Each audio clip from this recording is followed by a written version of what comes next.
From Asia to Africa, commercial sex work is argued to be the world's oldest profession. Brazil, Iran, South Africa, the Philippines.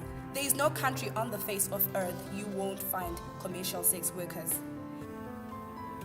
In recent years, these commercial sex workers have been getting their start a lot earlier, and Zimbabwe has not fallen behind in this global trend, with reports of 40% of commercial sex workers getting their start before the age of 18. We took to the streets of Bulawayo and spoke to two underage commercial sex workers who shared with us exactly how they came to join the sisterhood of the ladies of the night. Mina mfunga ukuzwisisa ukuthi kuyini owakwenza wagcina usudecide ukuthi uzithole usenza umsebenzi owenzayo. Mina ukuthi abantu engahlala kakhulu sebandluliza kakhulu okwakungizisa ubuhlungu, and at the end of the day I decided to give up on myself, because ngambonani akulampela endaba lami, because wherever I was, I felt humiliated, I felt out of place, I felt as if I'm nothing. So I just discovered that there's a world out there that can understand me. My family from my father's side rejected me, and I didn't know anyone from my mother's side. I don't know my relatives from my mother's side. So when they chased me out of the home, I had to go around and stay with friends, and I have a young brother that I have to take care of. Right now he's going to school, and I'm supposed to make sure that he eats and he dresses. So that's just the only way I could get past fish. How old are you? I'm 16. I'm 17. Alright. So how long have you been in this line of work? It's been 3 years. I started 2 years back. Wow. The streets can be rough, dangerous, often unsafe, and these girls quickly have to adapt to be resourceful and develop a thick skin to survive. This is what they had to say about their experience. Now I've experienced a lot, really, and especially who abuse a lot more sexually. Sometimes I could get raped, person forced you to do the things wrong as for me, especially when I was new. I wasn't that used to it, and umuntu abuse it, I would force it into something. So at first it was kind of dangerous, but at the end of the day, I think if this is the life that I should live the next time. At first, when you're at work there,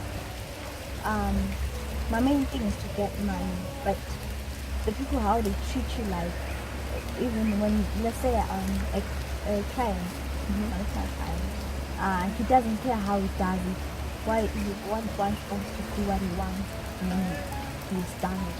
He doesn't care how he feels and how he's doing it. During the times they were abuser, was there anyone you would talk to or report maybe to the police so that you ensure that you're safe? I don't know. Me actually, I told myself that I'm not I deserve it. I think it's the life you're living to the soul. There's no use of it to work or talk to someone. Because actually, many people have tried talking to me, but it doesn't change. Who are those people who have tried to talk to you?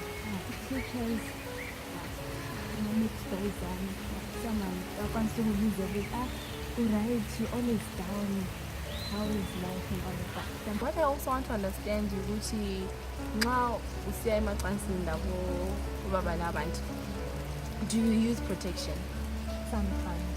Why sometimes? Because some of them they don't want to use protection with this one.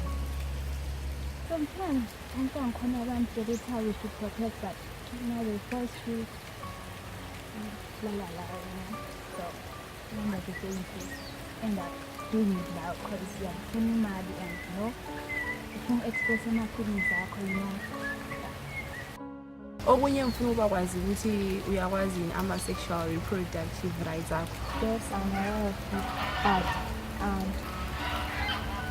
sometimes I don't choose to go with rights because what I need is pay. So if I listen to rights sometimes, I don't get money at the end of the day. Have you ever considered going for an HIV and AIDS test? I have, but I feel scared. Why are you scared? Because ever since I was saying, sometimes I use protection, sometimes I don't. So, to the part where I don't, I'm still scared maybe I turn to positive.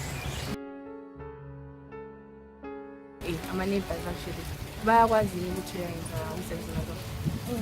Wow. Do they try and take advantage of you? Sometimes they do. Yes. And how have you dealt with it? I just ignore it. Yeah, many people don't know. Yeah, especially about the sitting as well and then our cousins are coming back. How does that make you feel? Yeah, at first, I sit when I use an uncard, but that's why At the core of the stories of these two young girls is a strong determination to survive, a drive to triumph over adversity, but most importantly, their humanity. However, that humanity has not always been met with dignity and understanding. It's a choice. Because we can say that this one, everyone is facing peer pressure. Yeah, like everyone faces peer pressure, but then you choose what you want. You can't go and have sexual practices just because they're having difficulties at home, because most people, they're having difficulties at home, but then they are not making that choice. Frankly speaking, I think it's not by choice, because when getting to closely look at this, you might find that where they're coming from, they're taking care of their siblings. These are child-headed families, where they're coming from. So there's need for them to take care of their siblings, and they just have to get money. Some have blamed government and policymakers for failing to secure the future of the underage commercial sex workers. Obviously, there is a negligence from the government party of failing to come up with a legal framework where they can make sure that the kids are safe. For many of these girls, the prospect of life beyond their current circumstances feels out of reach. But that does not stop them from having hopes and aspirations. What did you aspire to be? I want to do hospitality and tourism. Okay. So now that you have been in the industry for 2 years, do you still have any aspirations? Yes, I still do. I really wish I could go back to school and all that, because it's not good what I'm doing. I'm always regretting this life that I'm living, but I have no choice. For now, I'm just stuck in this world.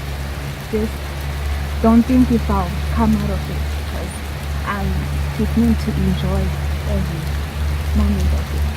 You're enjoying your work?